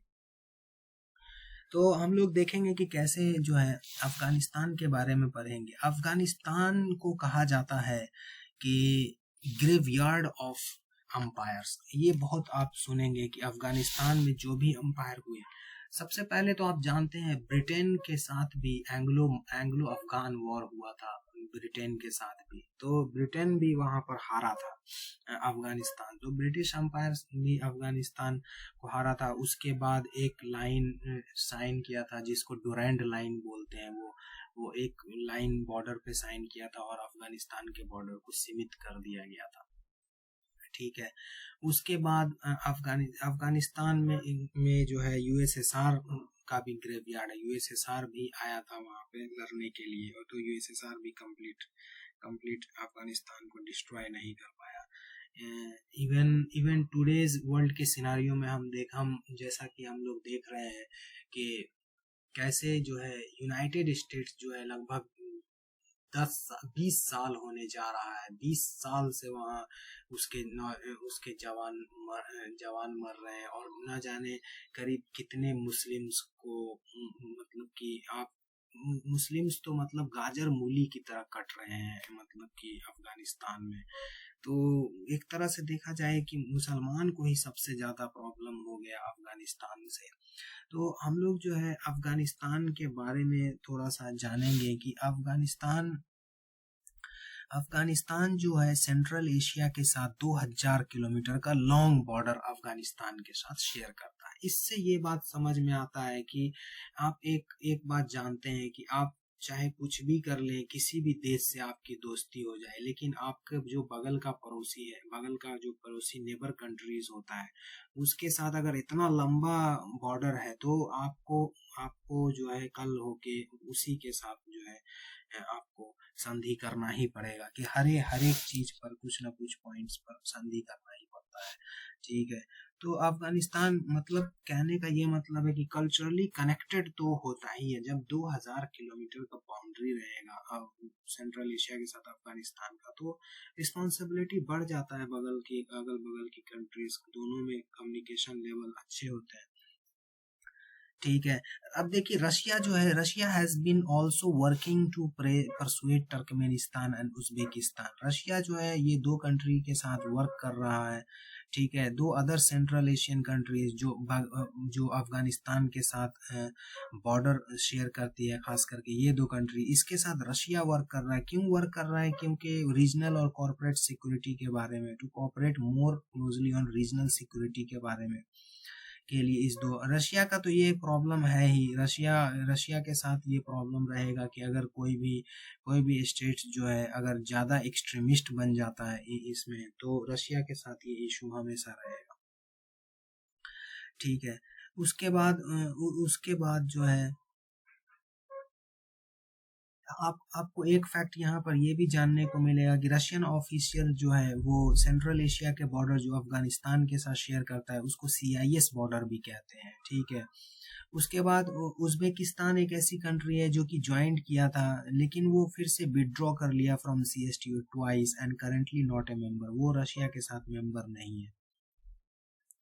Okay, Karimovo was always suspicious of Russian intentions in Central Asia and only turned to Moscow for help when he was in dire need. ठीक है।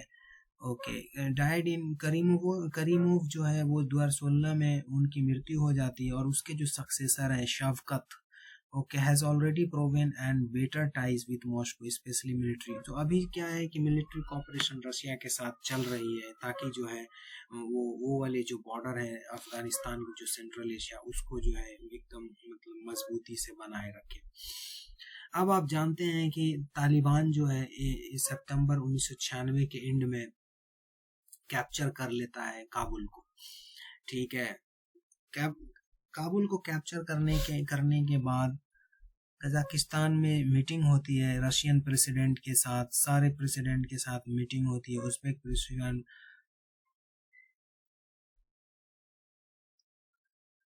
met in Almaty. Uzbek President Karimov urged support of Abdul Rashid Dostum, the ethnic Uzbek commander of forces in northern Afghanistan, who had become a general in Afghanistan military during the Soviet occupation.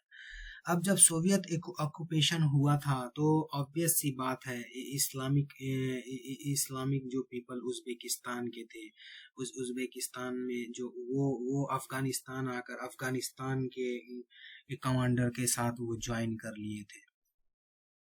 ठीक है, तो ये बहुत ही normal सी बात है कि Soviet occupation के साथ साथ हम देखते हैं कि यूनाइटेड स्टेट्स ने भी कैसे जो है तालिबान को मिलिटराइज किया गया था। बहुत ही मतलब कि ऐसे वेपन दिया गया था ताकि जो सोवियत यूनियन को के डिसोल्यूशन में जो है पार्ट अफगानिस्तान का हो। ठीक है, जो कि आगे चल के हम लोग जानते हैं कि आतंकवादी टेररिज्म हमला भी हो गया था यूनाइटेड स्टेट्स पे। ठीक है, तो उसके बाद हम लोग यहाँ पर ये देखेंगे उज़्बेक प्रेसिडेंट अब हम लोग यहाँ पर देखेंगे कि किर्गिज प्रेसिडेंट जो थे वो Soviet experience by interfere Afghanistan के इंटरनल अफेयर्स में एंट्री मारने के लिए नहीं कह रहे थे। The nations close to confine themselves to conducting combined military drills in Central Asia in areas close to Afghanistan border as demonstration of power.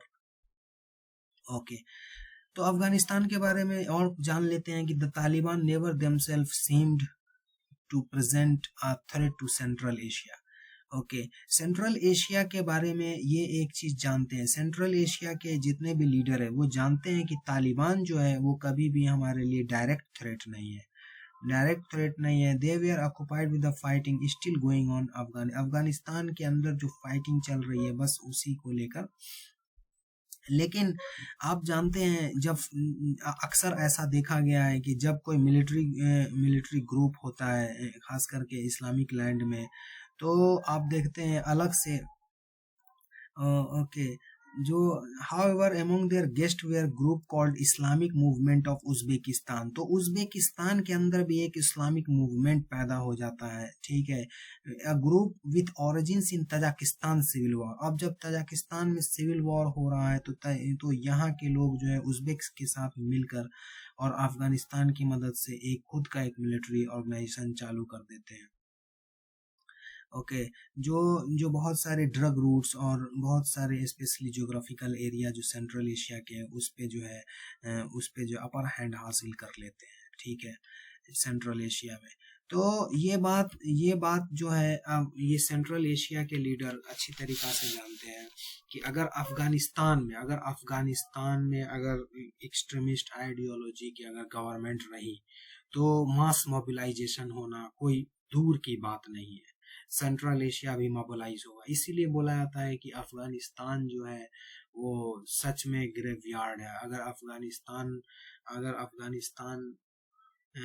आगे की तरफ चलेगा, जिस दिशा में जाएगा तो उसके अगल बगल की जितनी भी कंट्रीज है, खास करके आप साउथ एशिया में पाकिस्तान को ले लीजिए या सेंट्रल एशिया में जितनी भी इस्लामिक कंट्रीज है सबको जो है डिस्टर्ब करेगा।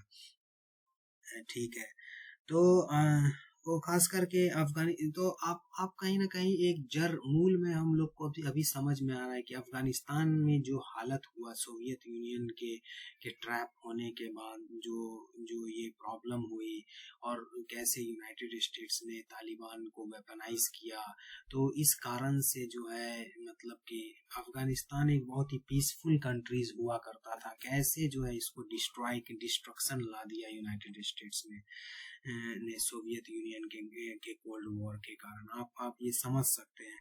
और अफगान ऑफिशियल्स हैव अक्यूज, अब देखिए अब देखिए एक्यूजेशन का गेम भी चल रहा है अफगानिस्तान और उसके बगल की कंट्री में। Afghanistan officials have accused Tajikistan of helping the Taliban. इससे ये समझ में आ रहा है कि अफगानिस्तान ऑफिशियल जो है तालिबान को हेल्प करने में तजाकिस्तान ऑफिशियल को एक्यूज कर रहा है।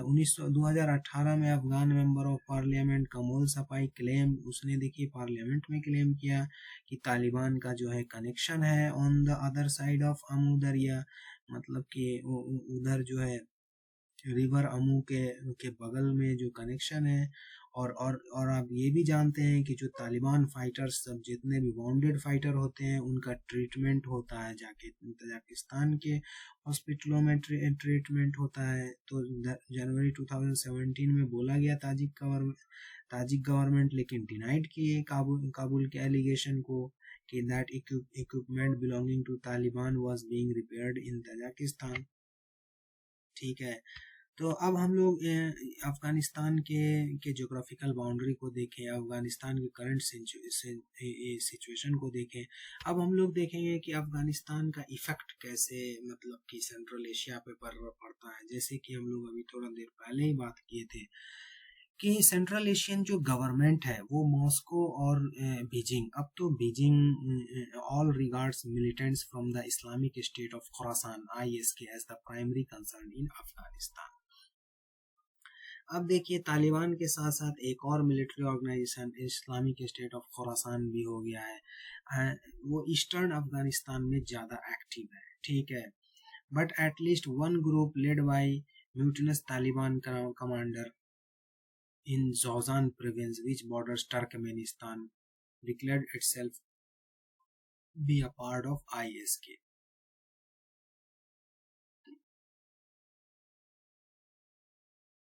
गवर्नमेंट फोर्सेस जो है and Taliban attack the group killing its leader ethnic Uzbek Qari Hikmatullah in 2018। Okay,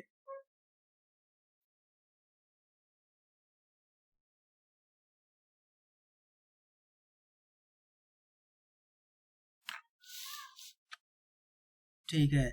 फिर हम लोग पढ़ेंगे कि according to many reports and statement from governments in central Asia, Russia and China, the ISIS wing in Afghanistan includes in its rank citizens from all of the Central Asian countries and Uyghurs from China। अब देखिए China को भी problem हो गया है। China जो जितने भी यहाँ पर रैंक सिटीजन्स हैं मतलब कि आईसिस ग्रुप तक यहाँ पर है, और more continue to come to Afghanistan from Iraq and Syria as a ISIS territory is retaken there.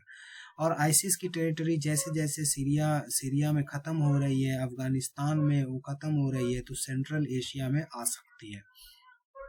और अफगानिस्तान इराक में ख़त्म होने के बाद अफगानिस्तान में आ सकती है। ठीक है, IMU fighters attack the Jinnah airport in Karachi in 2014 and subsequent Pakistani military offensive in the tribal areas pushed the IMU back in Afghanistan. In August 2015, IMU leader Usman Ghazi announced the group had taken the oath of allegiance to ISIS। देखिए अब इस तरीके की खबरें आती हैं 2015 में जो लीडर उस्मान गाजी है कि वो वहाँ पर उसके सपोर्ट की एलिजियंस लेते हैं आईसिस की। Not all IMU militants accepted this, but of those that did, some were sent to Middle East। अब देखिए आईएमयू के जितने भी मिलिटेंट्स हैं सारे नहीं इस तरीके के हैं, लेकिन कुछ जो है वो क्लेम किया जाता है कि उसको मिडिल ईस्ट भेजा गया है। ठीक है, अब अदर प्रोविंस जो है जाबुल और फरियाब प्रोविंस जो अफगानिस्तान में, where they and other fighters were nearly wiped out as they fled to join with other ISK groups.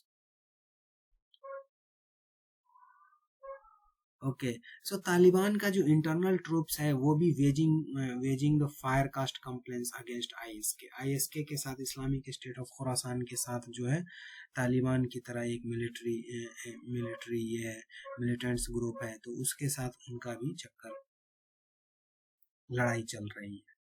ठीक है, अब forces can withdraw from Afghanistan but the Central Asian states can not move their border. एक बात जो हमें जानना पड़ेगा कि फोर्स अगर मान ले कि अफगानिस्तान से यूएस के निकल गए, उसके बाद सेंट्रल एशियन स्टेट्स तो बॉर्डर बदलेंगे नहीं, बॉर्डर तो वही रहेंगे। और जो अफगानिस्तान में होता आया है, what happens in Afghanistan has always had an effect on how leaders in ये सेंट्रल एशिया के जो लीडर हैं, अशगाबाद, बिश्केक, ये कैपिटल के नाम है, ये सब जो है कैसे उनको लेते हैं, ये बात तो है वहाँ पर हमेशा ये रहेगा। Presently an uncertain future awaits the region because the outbreak of problem in central Asia could affect areas farther away and there are outside government that are ready to offer or force their help to keep Afghanistan problems inside Afghanistan। कोई भी state जो है ये जानता है कि जो उसके इंटरनल प्रॉब्लम है वो इंटरनली वहीं पर रहे। ठीक है, अब हम लोग देखेंगे कि यूजर्स मुस्लिम के बारे में देखेंगे, जैसे वेस्ट से न्यूज आती है, खबरें आती हैं, ठीक है, उसके बारे में देखेंगे। अब सबसे पहले पॉइंट है कि स्क्रिप्ट जो वीगर्स लोग जो लिखते हैं अपने अपने पढ़ने के लैंग्वेज में, बोल चाल के जो लिखते हैं, लिखने वाले लैंग्वेज में, वो लिखते हैं अरबिक स्क्रिप्ट में लिखते हैं। ठीक है, उनका रशियन स्क्रिप्ट नहीं है जैसा कि सेंट्रल एशिया का है। वीगर्स मुस्लिम जो होते हैं inhabits the lands of what is now western China. ठीक है, western offence once refer to as East Turkistan currently known as Xinjiang. जो पहले जो है उसको ईस्ट टर्किस्तान बोला जाता था, उस रीजन को जिसको जिनजियांग बोलते हैं। ये जो एरिया है ना, किर्गिस्तान, तजाकिस्तान और ये इंडिया का ये लद्दाख का पोर्शन है, इसी से कनेक्टेड ये इतना बड़ा जो एरिया है। यहाँ पहले तो इधर एक एरिया तिब्बत हुआ करता है, होता है, फिर उसके बाद यहाँ से ये ऐसे कट के ये इतना बड़ा एरिया जो है, ये कंप्लीट एरिया को जिनजियांग बोला, जिसको ईस्ट टर्किस्तान बोला जाता है।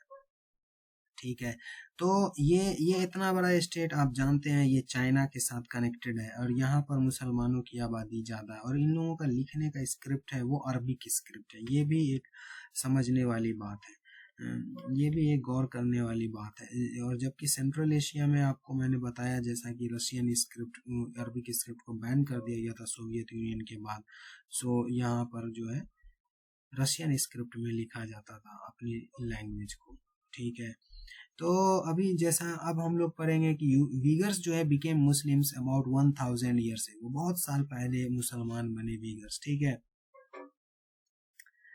उसके बाद relationship with China goes back hundreds of year before. और रिलेशनशिप जो चाइना के साथ है, चाइना डायनेस्टी के साथ, ओके, वो भी पुरानी है। उसके बाद वीगर्स जो है इथनिकली कल्चरली रिलेटेड टू कजाक, ये सेंट्रल एशियन के लोगों के साथ वीगर्स जो है ज़्यादा कनेक्टेड है। ठीक है, मार्च 2017 में Chinese President Xi Jinping want to build a great wall of iron. देखिए, चाइना जो है अपने नेशनल इंटरेस्ट में की बात करेगा, वो ग्रेट वॉल ऑफ आयरन बनाना चाहता है, एक पूरा बॉर्डर पे जिनजियांग के, ताकि उसके जो है बॉर्डर पे कोई जो है किसी तरीका से कोई भी ट्रूप का आना जाना ना हो।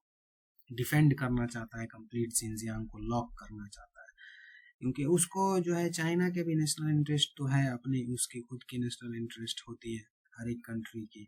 तो crack down on Uyghurs in Xinjiang that had been slowly proceeding for years intensified so that by the start of 29 bans prohibited Uyghurs almost. अब देखिए, वीगर्स के ऊपर जो है मुसलमानों के ऊपर बहुत जुल्म किया जाता है, ऑब्जर्वेंस ऑफ रमज़ान के रोज़े भी नहीं रखने जाते हैं। उसके बाद जो है इतनी क्लिनजिंग टाइप से चल रही है वहाँ पर। 1 मिलियन से ज़्यादा वीगर्स जो है जो कि कज़ाक और किर्गिज जिनजियांग और कज़ाक और किर्गिज भी है जिनजियांग में, ओके, री एजुकेशन कैंप में उसको रखा जाता है ताकि जो है चाइनीज़ जो एम्बिशन है, जो चाइनीज़ कम्युनिस्ट पार्टी की एम्बिशन है, उसके थ्रू वो लोग जो है वो काम करें। ठीक है। उसके बाद communist doctrine constantly reminded of their duties of citizens people. Okay, उसके बाद कम्युनिस्ट जो जो बताना चाह रहा है, कम्युनिस्ट आइडियोलॉजी जो होती है कि उसका ड्यूटी है कि People's Republic of China, People's Republic of China,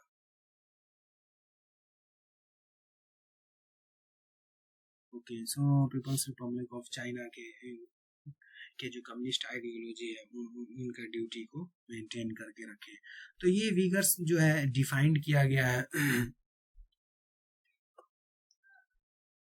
now we will see that China जो अपने नेशनल इंटरेस्ट में कैसे उसने चाइना ने अपने आप को पोजीशन किया। ओके, चाइना ने कैसे पोजीशन, चाइना ने अपने नेशनल इंटरेस्ट को चाइना ने कैसे पोजीशन किया, हम लोग चाइना के बारे में सेंट्रल एशिया के थ्रू जानेंगे। ओके, तो चाइना हैड, पहली पॉइंट देखिए, China had no presence in central Asia when the Soviet Union broke up. देखिए, सोवियत यूनियन 1991 तक ब्रोक अप होने तक चाइना का कोई प्रेजेंस नहीं था वहां पे, और ना ही जिनजियांग के बारे में कोई इतना ज्यादा जो है बोला जाता था। ठीक है, When it established the Shanghai Five 1996 में, आप देखिए 1996 में संघाई 5 इकोनॉमिक ब्लॉक जब बनाया गया, संघाई 5 इकोनॉमिक ब्लॉक बनाया गया, this became a vehicle to engage in central Asia. Central Asia की 4 कंट्री और रशिया जो कि चाइना के साथ बॉर्डर शेयर करता है। आप ये करंट बॉर्डर सिनारियो देखिए, ये 4 कंट्री है, कजाकिस्तान है जो कि चाइना के जिनजियांग प्रांत से, किर्गिस्तान है, तजाकिस्तान है,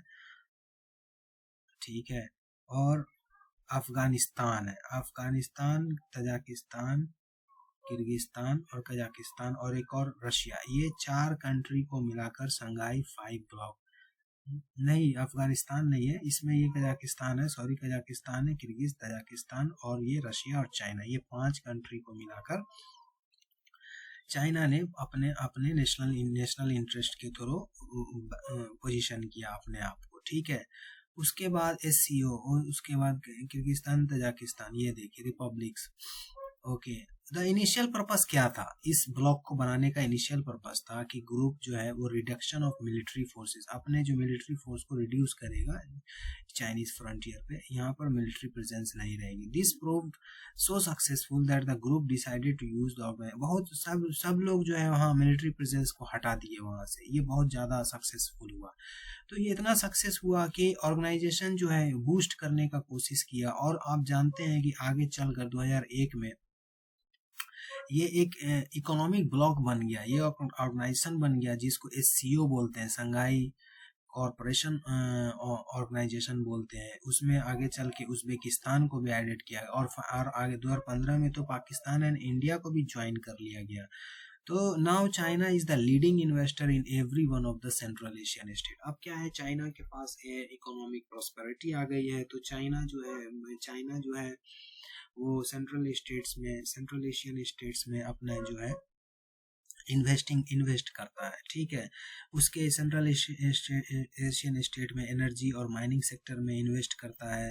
leading creditor to some of them, बहुत सारे जो स्टेट हैं उसको बहुत ज़्यादा मतलब कि क्रेडिट दे रहे हैं, उधार दे रहे हैं।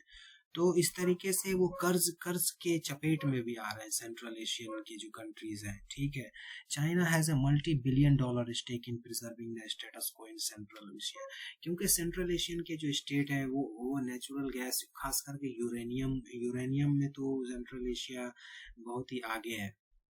Okay, uranium for central Asia help fuel its economic progress. ठीक है, China has been helping providing Tajikistan border guards with uniforms. अब चाइना जो है सिक्योरिटी हेल्प भी कर रहा है तजाकिस्तान को, यूनिफॉर्म सर्विलियंस इक्विपमेंट दे रहा है, building material for barrack for 2 decades, दो दशक से मटेरियल बैरक भी कर रहा है। ठीक है, ब्लॉकेड बना रहा है मतलब कि तजाकिस्तान के लिए।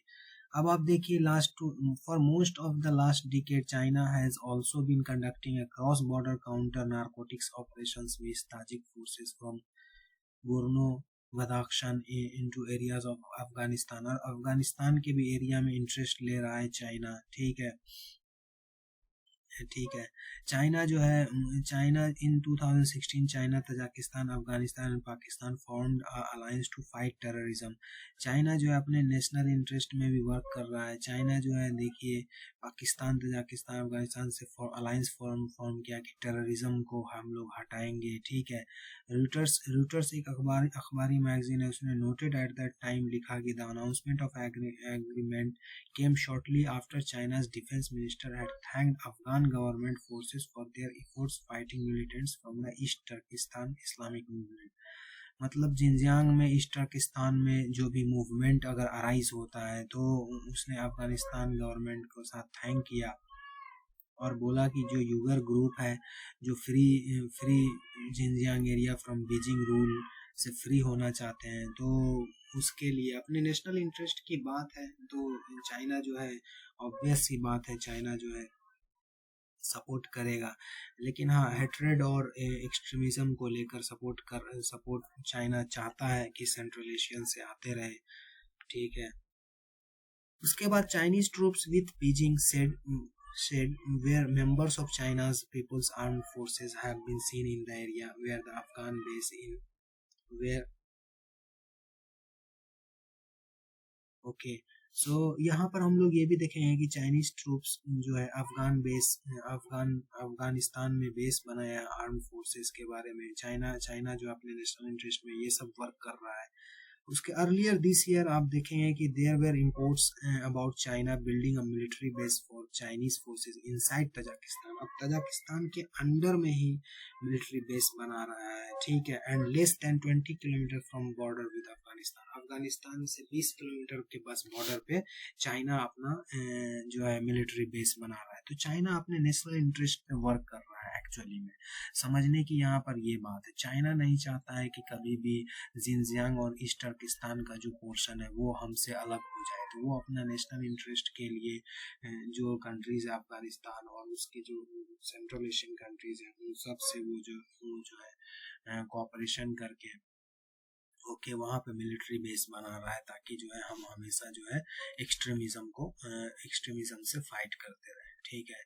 तो देख लीजिए आप, समझने की यहाँ पर हम लोगों ने बहुत सारे पॉइंट्स पे डिस्कस किया, ठीक है। सेंट्रल एशियन हम लोग जो है बहुत सारे पॉइंट्स पे डिस्कस किए, ठीक है। हम लोग सारे मैप आज के करंट सिनारियो को कंप्लीट मैप को देखें, ठीक है। अब हम लोग ये देखेंगे कि सेंट्रल एशियन कंट्रीज का आखिरकार फ्यूचर क्या है। सेंट्रल एशियन कंट्रीज किसके साथ जाए आगे, अफगानिस्तान के साथ जाए सेंट्रल एशियन कंट्रीज, या सेंट्रल एशियन कंट्रीज जैसे सोवियत यूनियन के साथ पहले थी रसिया के साथ वो आगे बढ़े, या चाइना के साथ आगे बढ़े और सेंट्रल एशियन कंट्रीज एक वीकनेस पॉइंट न बन के रह जाए और डिस्टर्ब न बन के रह जाए। तो इन सब का एक ही सॉल्यूशन है और वो सॉल्यूशन सिंपल है कि only Islam will save central Asia. हाँ, ये बात आप समझना पड़ेगा।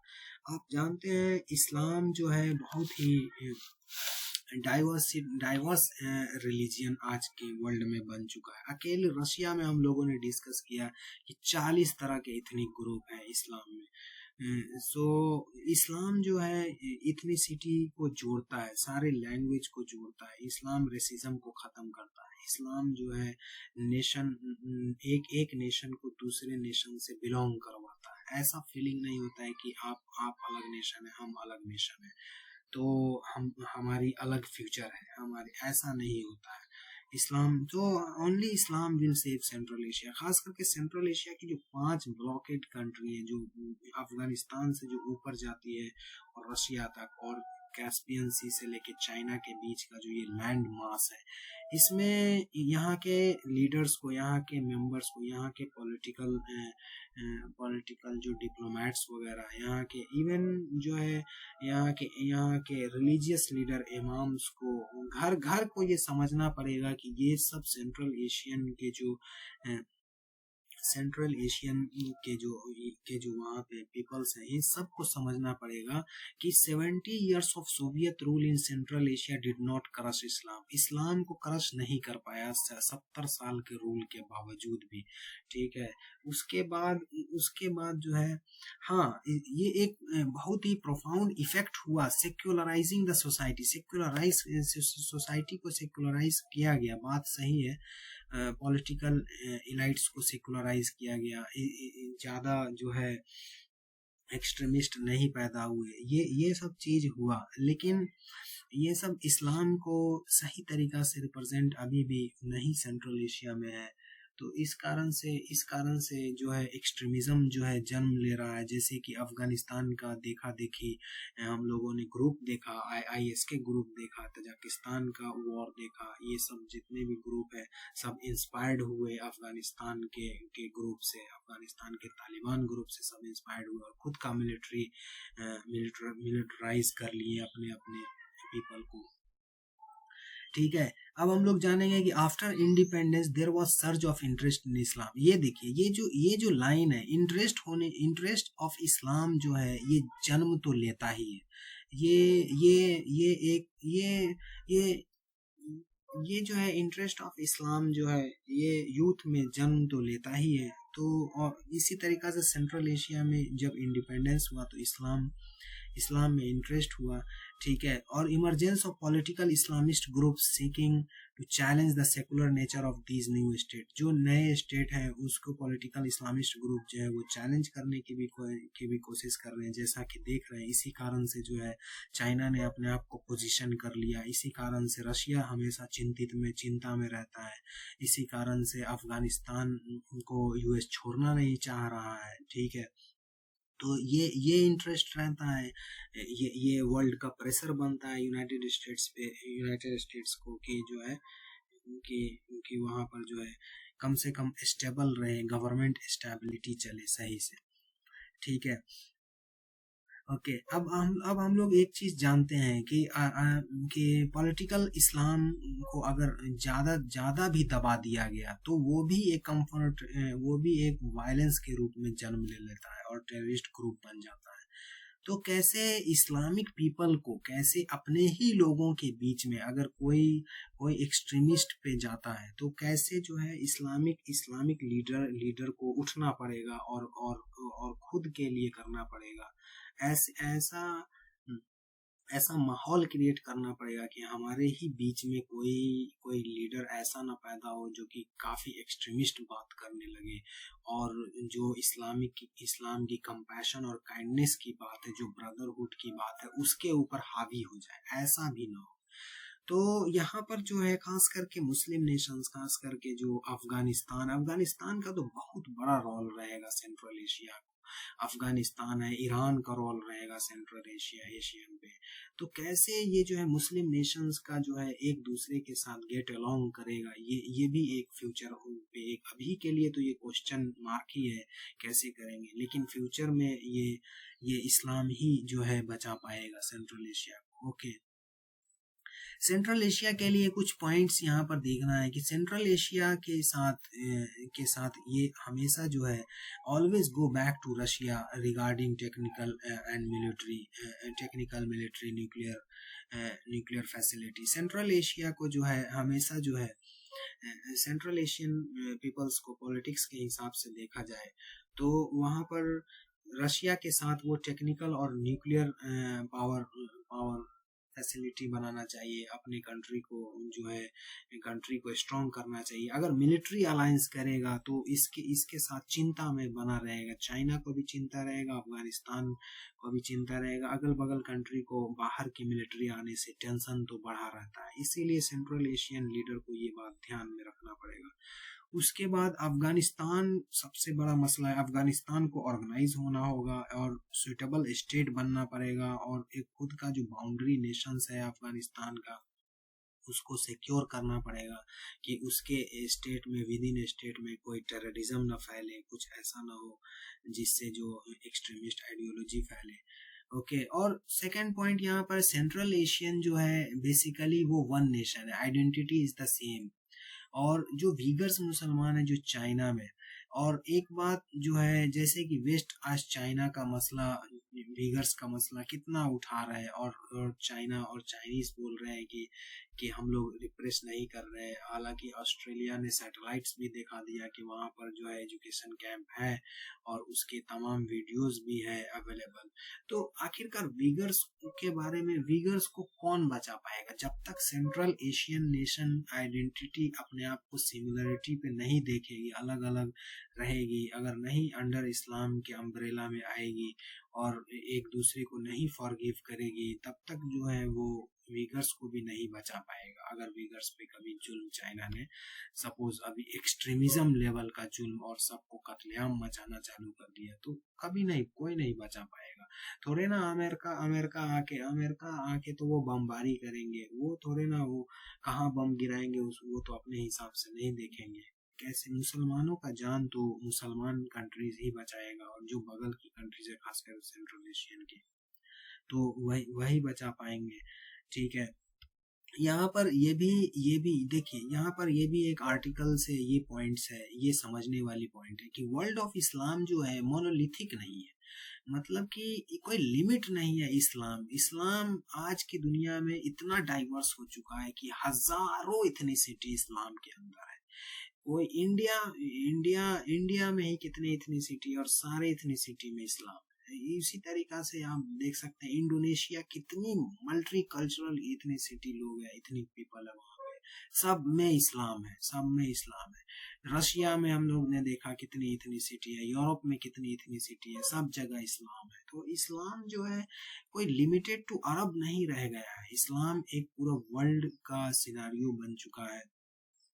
ठीक है, तो अगर आप अभी भी देखें कि मुस्लिम का लार्जेस्ट पॉपुलेशन कहाँ रहता है, तो वो साउथ एशिया में ही रहता है। अगर आप देखेंगे साउथ एशिया में, खास करके इंडिया, पाकिस्तान और बांग्लादेश में ही इतने मुस्लिम रहते हैं जितना कि पूरे अरब में नहीं रहते। ये भी एक समझने वाली बात है। एशिया पैसिफिक में इंडोनेशिया, मलेशिया और जो कंट्री ब्रुनेई है, वहाँ पर 3 मुस्लिम कंट्रीज जो है, वहाँ पर भी बहुत ज्यादा है, बहुत ज्यादा मुस्लिम्स रहते हैं। तो ये भी एक बात है, ये भी समझने वाली बात है यहाँ पर है। ठीक है, और खास करके इधर के जो सुन्नी इमाम इमाम इमाम अबू हनीफा, सुन्नी इमाम हनफी जो मजहब के ज्यादा लोग हैं यहाँ पर, खास करके साउथ एशिया में, तो यहाँ पर सुन्नी की पॉपुलेशन ज्यादा है। ठीक है, उसके बाद 97% ऑफ साउथ एशियन मुस्लिम जो है वो फ्रीडम ऑफ रिलीजियन में बिलीव करती है, फ्रीडम ऑफ रिलीजियन में। और this is the greatest percentage of Muslim who believe in the region of the world including the west। और वेस्ट में खास करके ज्यादातर जाते हैं तो वहाँ पर फ्रीडम ऑफ रिलीजन को बिलीव करती है।